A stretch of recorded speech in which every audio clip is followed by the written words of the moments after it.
Welcome back to M Hood Fishing, everybody. 4 a.m. in the morning, super calm, no wind, total doldrums, right? If you were sailing, you would be turning on the motor right now because there's just nothing. And it's quiet out there. Every now and then, when I was setting up, a mullet would jump. I looked over here in the light, in the water, a gar once in a while. I did throw my cast net 3 or 4 times before getting the camera out to see if I could get some bait up here real quick. Nothing. Did pick up a couple of channel cat in the net. Luckily I brought bait.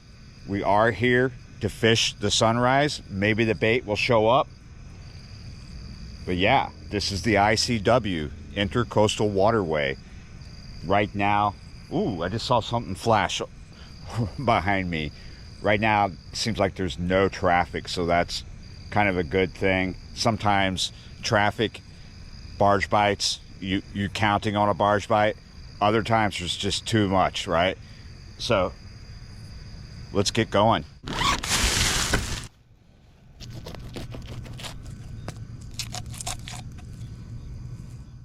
I'm all ready to catch live bait and fish with it.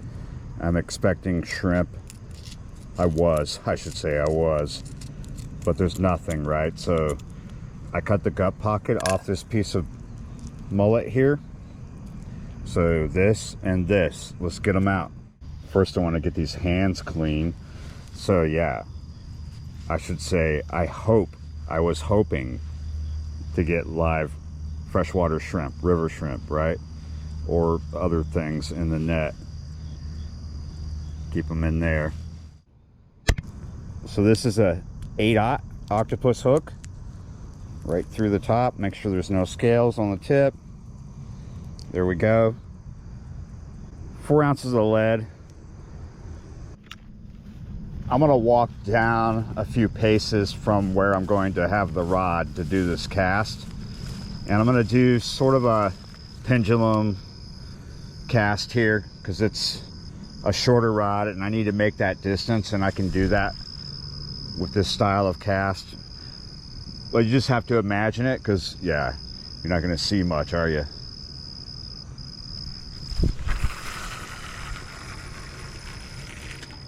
Nice. Got it out there where I want it. I always have to remember to do that, walk down there and do the cast. I always end up missing the snags. If I do a cast from where I'm set up, I could end up in it because it's just slightly this way, right? Second rod, not as serious as the first rod. The Twitch and Whisker has 80-pound braid on it, and it's a serious rod, can handle big things. This is a cheap rod, Coastal Tough, 20-pound. Test is the line. Got a 1/0 and a 2 ounce. It's a dropper loop style. So we're just gonna pick out a piece that's random. It's kind of a big piece for that 1/0, but it's fine. And gonna fish this close in, probably pick up a channel cat. The reason why I really want to graduate to fishing live river shrimp this morning here is because I know we're probably going to end up catching gaspergoo and white bass doing that. Might as well anticipate the possibility, right? One bucket should do. As we tick closer to pre-dawn, getting live bait is going to be more and more of a likelihood. As I look down towards the Belle Chasse bridge, you see all these lights from the industrial sites across the way reflecting off the water and my own light. I see the water getting disturbed all over the place, and it's just a matter of time before it's super close to the bulkhead and right in front of me. The bait is waking up. It's becoming more active slowly. That means intermittently, every now and then, right? I'm gonna throw this. We'll do it around where I'm set up with the light and wander away, but not too far. I know that I can catch fish with the bait that I brought, but if I can graduate to fishing live bait of a small size or a big size, whatever, I will catch more than just channel cat and blue cat. I'll have more than just catfish. That possibility is there, right? But could just end up getting the live shrimp and catch nothing but catfish. But whatever, you gotta try. Gotta make an effort. All right. Right after I said make an effort, I did a cast and we got something here to play with. Look at that. Yeah. Even more stuff. It's building. The replacement is a 2-aught, just one size up. Picking my poison here. We're gonna go with this shad right behind the head plate, not too deep, just right out in front of me, not too far. Oh, so there's fish already feeding, even though this ring light of mine isn't like right on the water. Oh, I saw that out of the corner of my eye on that twitching whiskers. Anyway, back to what I was saying. Even though it's not directly on the water, it is attracting bait in front of me and stuff is feeding off it. When that hit the water, I saw something spook that was sizable enough. So we could pick up a largemouth like this or white bass. It's not just catfish, but it's very likely we will pick up cats as well. Might actually be the only thing we pick up, fishing a shad on the bottom.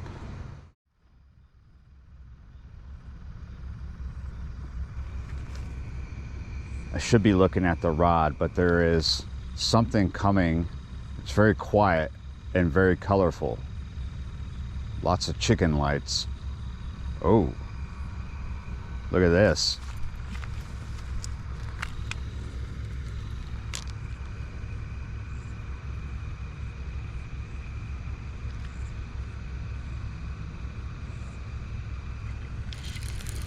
Got one. Oh ho ho.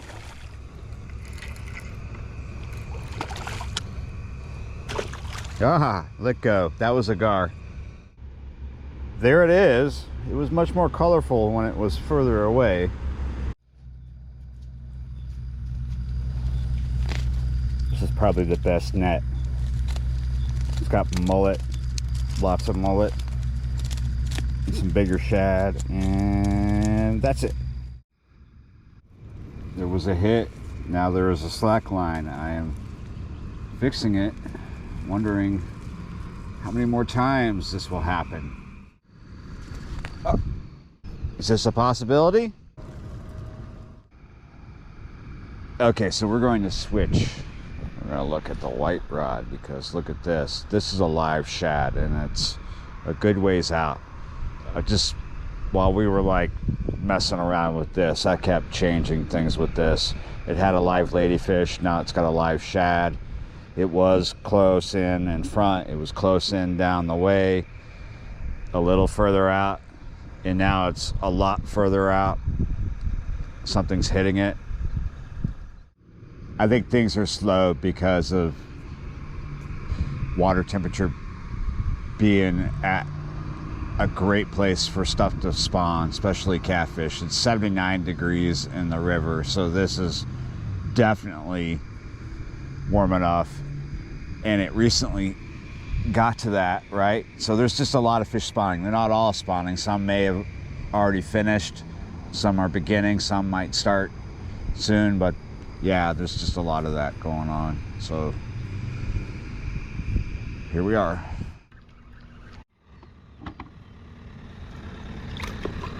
Let's do a live bluegill. I'm going to stick with the 8-aught. Just right behind the head, not too deep.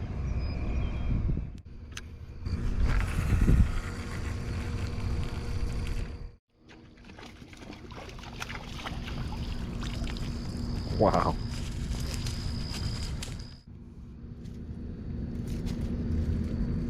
Look at this guy. so lucky he didn't get stuck in the net. I want to keep this small one. I've got plenty of cut bait mullet already, fresh. Let's just keep ones that I think would be good for live bait. Oh, I didn't realize. Oh, look at this. Look at this. I didn't really notice you, buddy. Look at that. Baby flounder. Yeah, you're right. That's what I'd rather be doing right now.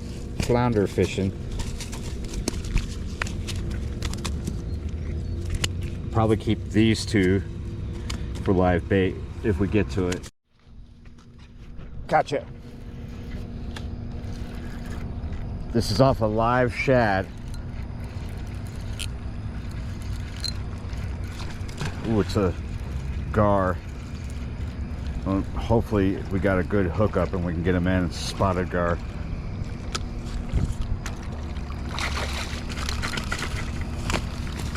Yeah, finally a fish.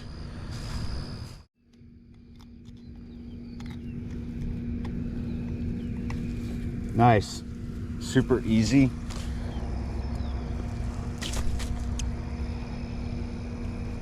Not super big. They do get a little bigger than this. They're quite a bit of fun to catch sometimes when there's not much going on.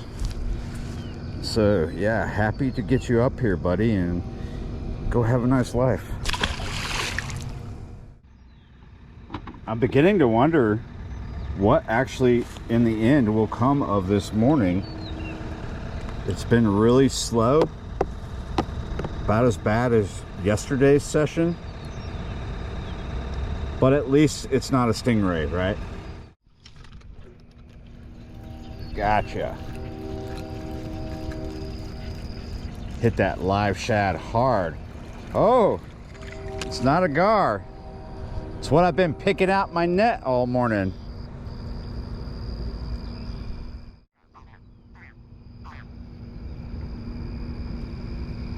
Thought he had something to say. Oh, he's camera shy. Take him away from the camera, he starts talking again. You want to talk a little more? No? Here, go back. Bluegill is gone. So where's Mr. Mullet? I ended up just keeping the smallest one. Here we go.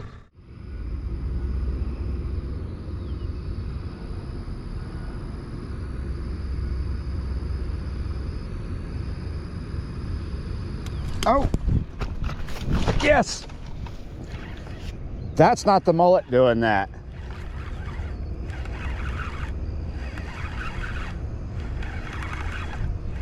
This is really trucking too. I wonder if we got a gar or a cat. I don't feel head shakes. I don't feel anything fighting me. Oh no. Look at all the weed coming back. That was a gar. It let go. All right, there you go. Another bad session in a row. But yeah, you're right. At least I didn't get skunked. I had a bit of fun. Ready for some changes now. So yeah, you're right. Thanks for watching, liking, sharing, commenting, subscribing, being a member of the channel, and I will see you next time.